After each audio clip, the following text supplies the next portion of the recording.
don't have to do no drafting, which is beautiful. Hello? Hey, how you doing, man?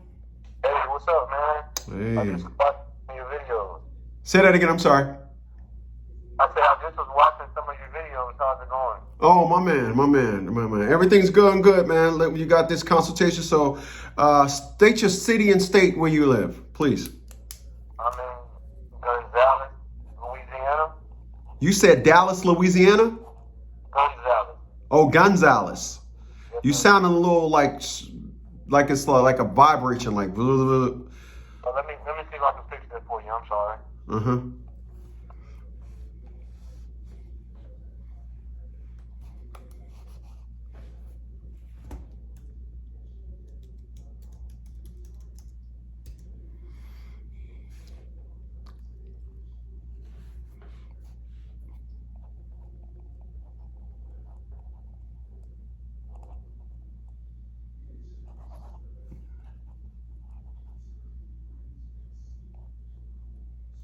Can Say it again. you hear me a little bit better? We'll try to make it work. We'll see what we got. So we'll see what we got. So it's 5:24 p.m. February 10th. How did you hear about us? I just stumbled upon some of your videos. On what though? TikTok. Okay. I'm gonna tell you like I tell everybody. Don't worry about time. Give me the long version of what's going on. Go. Okay, so I met this girl a couple years ago here in Baton Rouge, Louisiana. We started dating. One thing led to another. You gave her some after about- skeet? Yeah. after about 2 months,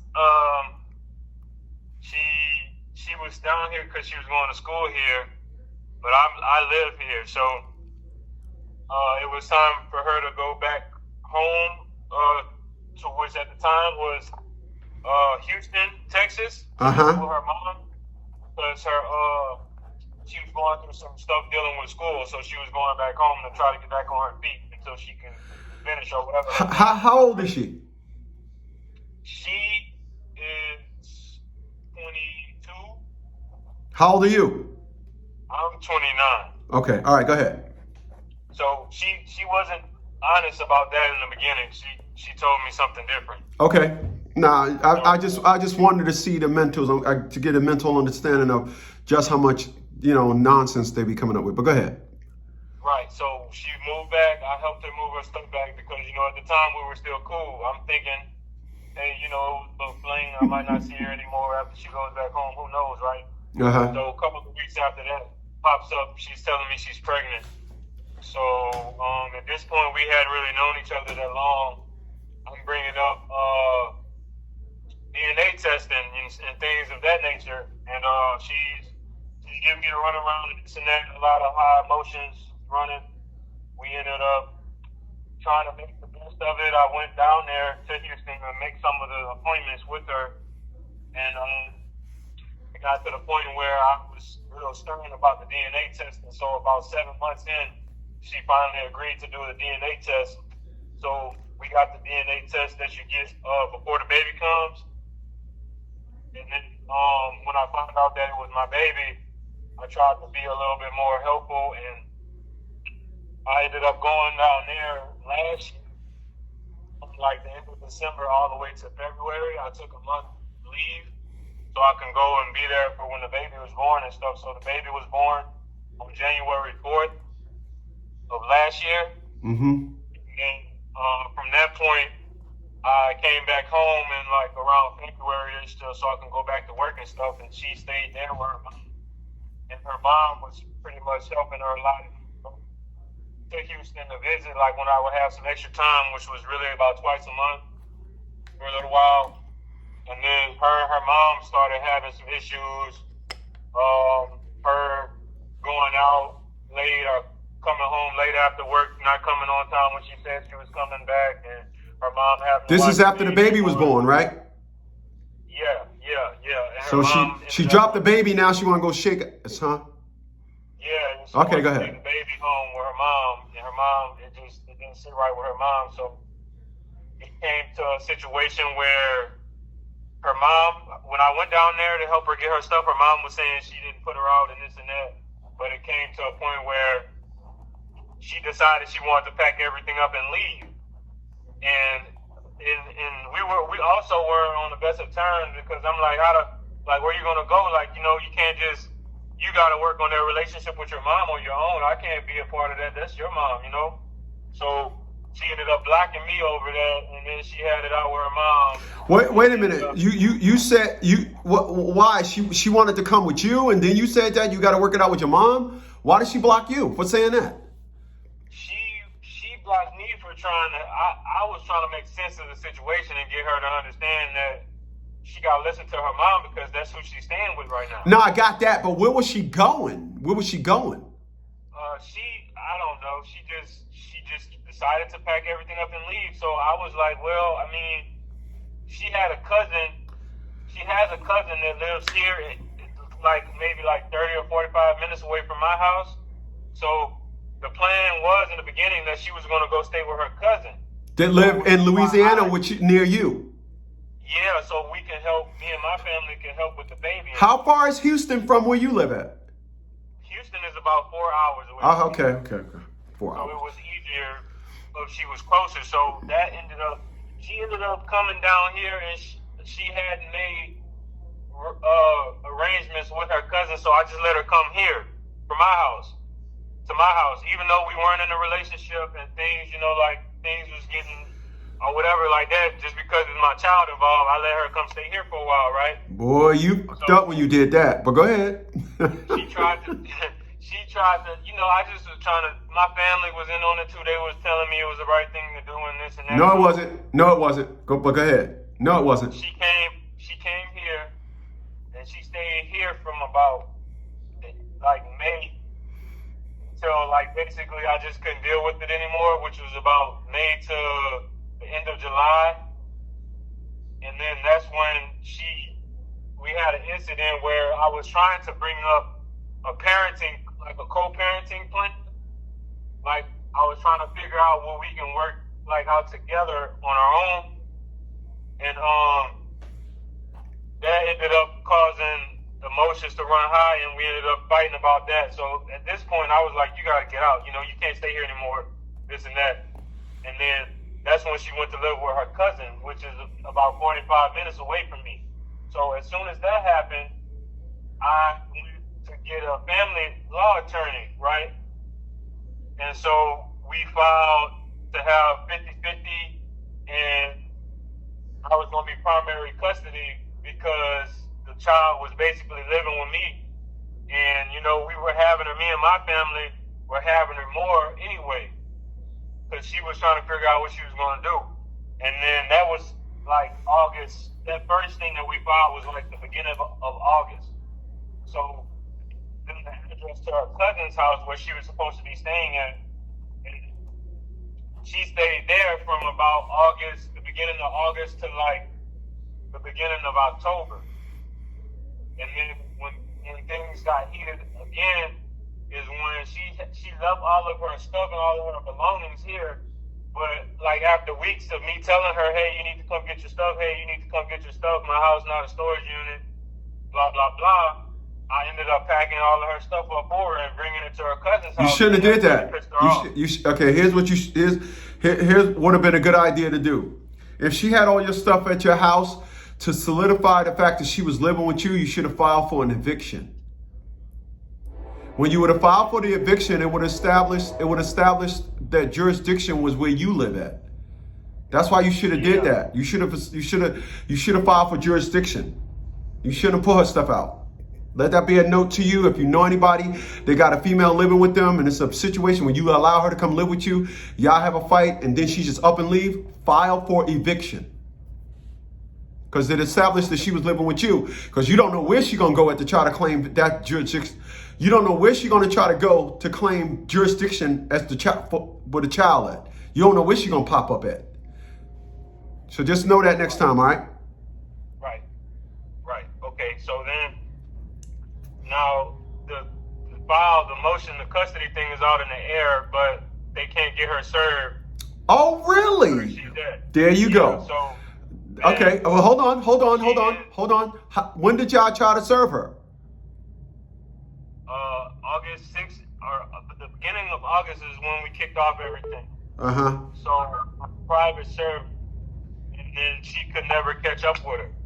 And then she ended up leaving from her cousin's house and taking the baby with her, even though we were doing like shared custody, kind of like time sharing thing. I would have the baby for 3 or 4 days, and then she would have the baby for about 2 or 3 days, and just trading her back and forth. And then she took the baby with her to Oklahoma, where her dad lived. But mind you, she told me and all of my family that her dad was dead. So I'm like, where does this imaginary dad come from, right? So now I have to and then on top of that, I'm sending wellness checks to try to figure out where this girl that took my child, So I ended up being able to find the actual address of her dad, so I sent the wellness check there. And when I did that pissed her off a little bit too. But then after that, she tried to file temporary custody from an ex parte thing, from a restraining order type thing, like for emergency custody. So I hired an attorney out there in Oklahoma to fight that, and the judge out there denied that. So that wasn't granted for her. And then all the while that's happening, the case here just keeps pushed back until I have. Well, hold on. If she filed, whatchamacallit for a restraining order, whatever address you use there, then you should have her served there, and then say, hey, this is a good address. She didn't file that until actually after she had took the baby and packed everything up and left to go to Oklahoma. Well, right. That's what I'm saying. Oklahoma is their imaginary dad, yes? Yes. So what I'm saying is you should have served that address. Right. Yeah, I'm getting there. So then when I found that out, I had to hire a servant. Appointed attorney. The court appointed her an attorney. And then when that happened, that's when she realized at the hearing for when she tried to file against me in Oklahoma, that's when she realized he just told her, hey, you got to go to Louisiana and take care of this. Because this says you're not supposed to leave Louisiana, and it's supposed to be 50-50, and he's the primary, right? So that happens, and then she hires an attorney here, and then the attorney here tries to dismiss everything because she tries to file an exception. I think that's what it's called, for jurisdiction. Okay. So today we finally had the hearing on the jurisdiction. The attorney that I had was basically saying it's looking like the judge isn't going to keep jurisdiction here. She's going to want to kick it back to Oklahoma. And this is what I just went through today in court today. So we came up and I was like, well, is it worth losing jurisdiction here?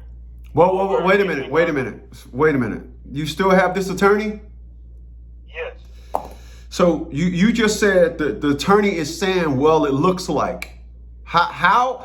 See, where all of y'all go wrong is when y'all allow an attorney to tell you something that is not right. And you say, well, you kind of agree with that. See, your attorney is doing what every attorney do. They always tell you wrong thing. They always tell you losing narratives, and y'all just be like, okay, there's not. The way to respond to an attorney is she don't have jurisdiction there. She was not living there 6 months. She don't have jurisdiction there. There has been a case here. That means this state has jurisdiction no matter what.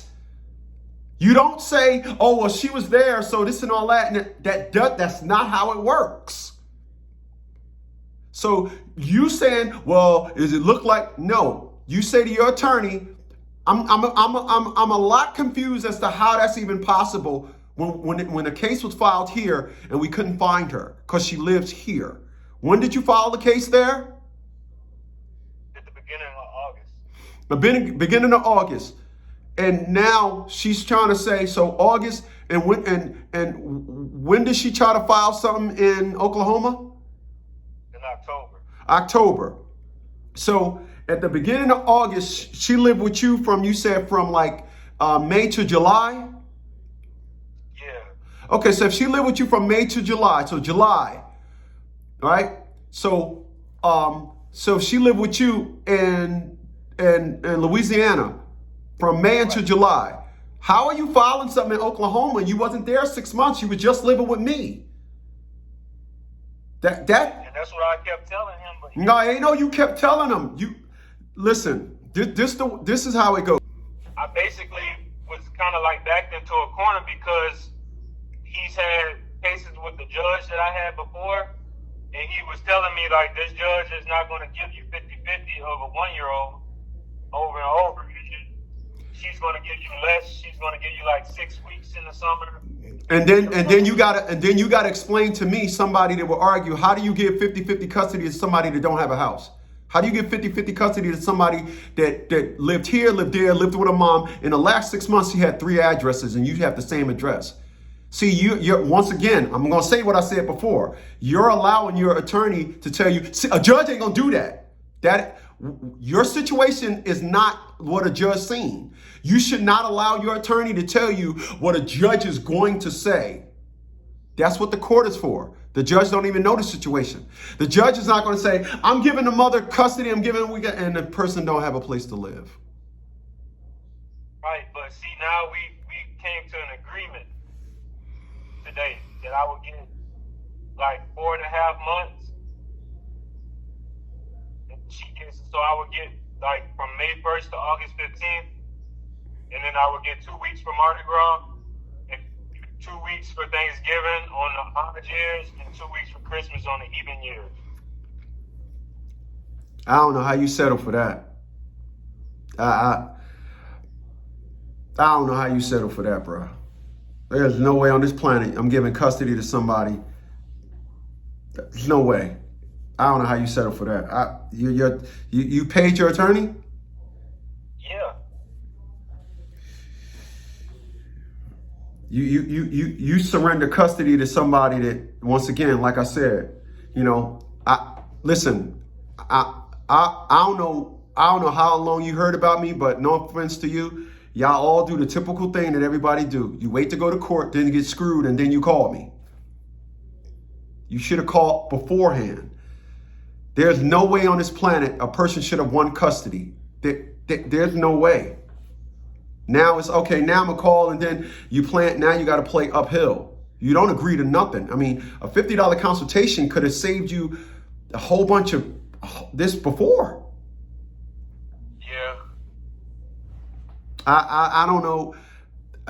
That is a classic case of I don't know how that even happened. I don't have the intellect to process how that even happened. I don't. 4 months, this and all that's nothing. You're gonna get that 1 year probably, and then they're gonna screw you again. I don't know how you even settle for that. I don't. I'm telling my client, I'm telling my attorney, I'm rejecting that. I'm fighting on basis of the woman don't have nothing. Nothing. I'm not settling for that. I'm not settling for more. You got jurisdiction and you get less time. I don't understand how that happened, bro. Well, I figured jurisdiction was worth more. I didn't understand. No, listen. I'm not talking nothing about you. Of course, jurisdiction is worth more. So you don't have. You don't have 181 days a year. You don't have that, unless I'm missing the math. You said 4 months, and then you said 2 weeks for this, and 2 weeks for Mardi Gras, and 2 weeks for Christmas. I'm not understanding. You don't have majority of the time. Like I said, I don't know how jurisdiction got out of. How does the person that have jurisdiction get less time? Not understanding that. Not understanding that. Where do you work? I'm an operator at a refinery. Mm-hmm. Yeah, not understanding that, bro. She's on welfare, ain't she? I don't think so. I think right now, basically, her dad, her stepmom, is pretty much taking care of her. So allow me. Yes, she is. There isn't a black woman on this planet that said, I had a baby and I'm not going to apply for welfare. My mom and dad's just going to help me. Welfare and her lifestyle goes hand in hand. She's on welfare. You just don't know it. And she's on welfare wherever she is, and then they're going to come after you for child support. I'm telling you. I don't have a crystal ball, but that's what's going to happen. But go ahead. So like that just happened like a few hours ago, and they're supposed to be doing like the judgment or whatever. We did the judgment, but they're supposed to be putting all of it together within 30 days. You need to ask your judge you need to tell your attorney you want a reconsideration. Reconsideration? Yeah. Like as soon as possible? He's your attorney. You need to tell him to file for a reconsideration. Yeah, like as soon as possible. Okay. Like I said, I'm not understanding. In the 25 years I've been doing this, I've never heard of nothing like that, dog. I've never heard of that before.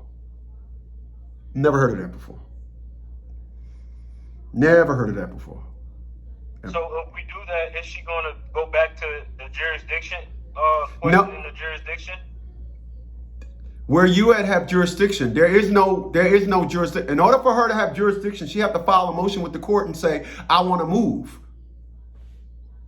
She don't have jurisdiction. I don't understand why you're. Well, I do. You got an attorney, so they don't tell you the perspectives. Like I said, attorneys don't tell you your upsides. They only tell you how she got a chance.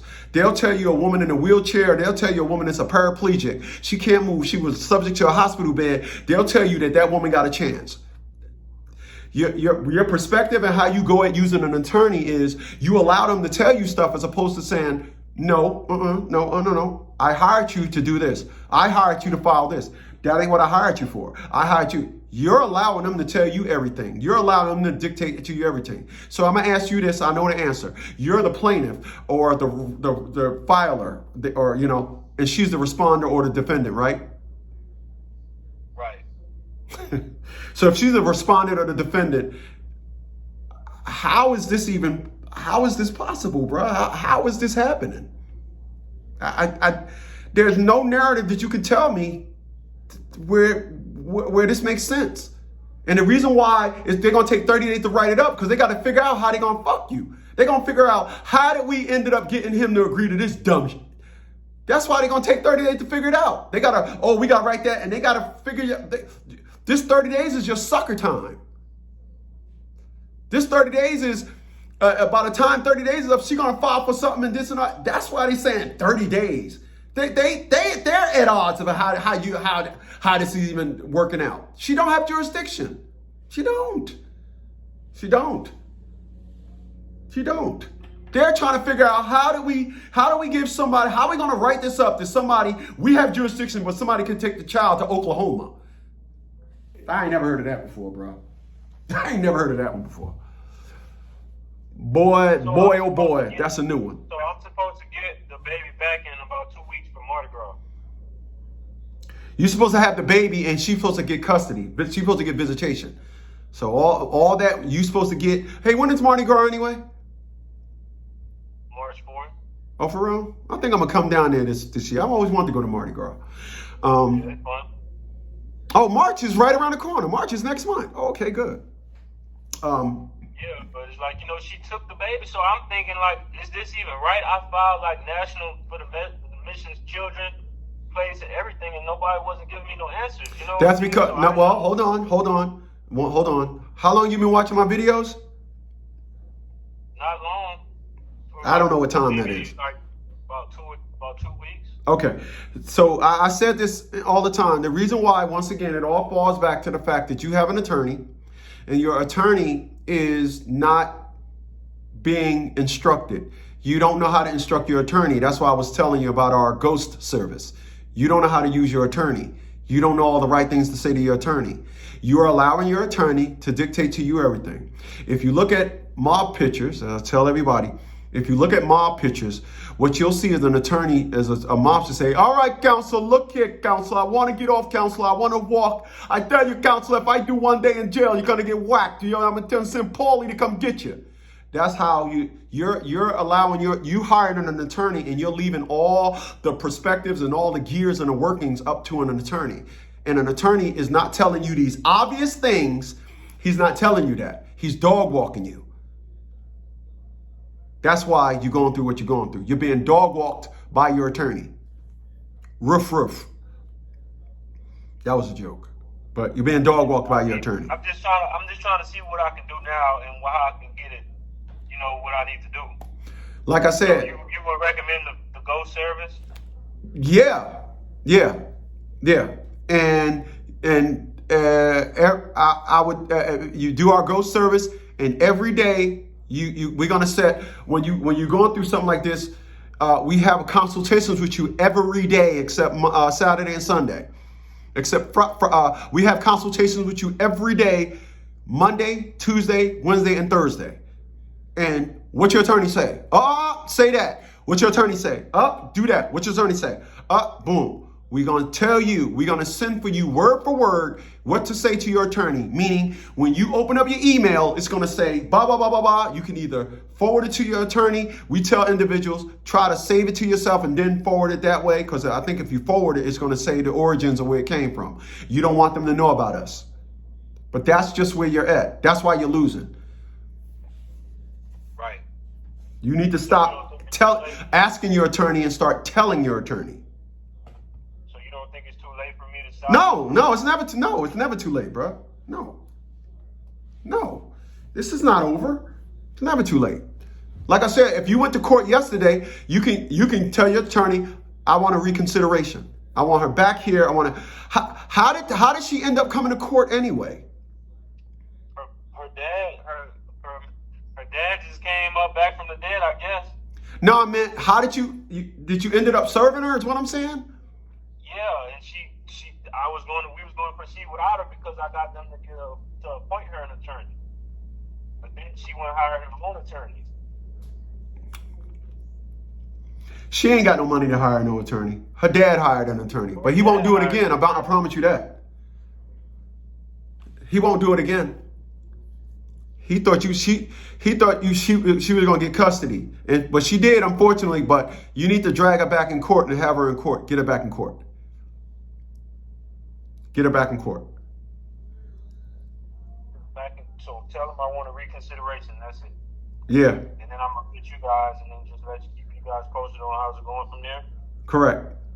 You want to tell him a reconsideration, and you want all the instructions. If you decide to use our service, we'll have an intake. This is only a consultation. We'll have an intake with you tomorrow. Probably get you in at 9 o'clock. We'll get some stuff to you, and you'll have it to your attorney. You get an answer by noontime. We'll probably do 2 consultations with you a day because you need to jump on this. You need to jump on this yesterday. Hate to say it. Right. Wow. I've been doing this 25 years. I don't understand. I don't understand no narrative of what you're talking about, bro. I don't understand it. Like I tell you guys, attorneys will look at all your upsides and say, "Oh no, the judge," but that's the mother, this and all that. I'm not understanding. I'm not understanding. Not understanding nothing what you're talking about, bro. There's no, like I said, there's no version of it where you can get me to understand what you're going through. No version. Right. Well, this is my first time having to deal with something like this, Yeah. Yeah. Mm-hmm. Yeah. So, that's the remedy to what it is. You just let us know what you want to do. But yeah, that's just where you at, man. Well, No, we don't have nothing that goes by a year. No. Nobody has anything that goes by a year. Like a one-time fee or nothing? No. Nope. Well, it feels right to me. It don't seem right. Yeah, your feelings and what it actually is are about the same. It don't feel right because it's not right. But once again, like I said, brother, you're asking, hey, is it anything for the year? But bro, like I said, you knew about us. You know about us for 2 weeks. You've been watching my videos for 2 weeks, and you just waited.